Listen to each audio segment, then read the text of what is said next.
প্রেমে পড়েছেন পরীমণি, এমনটাই শোনা যাচ্ছে। ঢালিউডের আলোচিত অভিনেত্রী পরীমণি আবারও প্রেমের সম্পর্কে জড়িয়েছেন, এমনটাই প্রকাশ করেছেন তিনি নিজেই। সোমবার ভোররাতে নিজের ভেরিফাইড ফেসবুক পেজে একটি ভিডিও শেয়ার করে পরী জানিয়েছেন, হ্যাঁ আমি আবারও প্রেমে পড়েছি।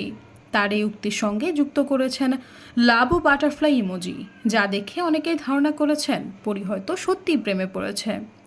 এটি অবশ্য পরীমণির ব্যক্তিগত জীবনের এক নতুন অধ্যায়। তিনি সবিজে বেশ কয়েকবার প্রেম, বিয়ে এবং বিচ্ছেদের কারণে সংবাদে শিরোনাম হয়ে উঠে এসেছেন।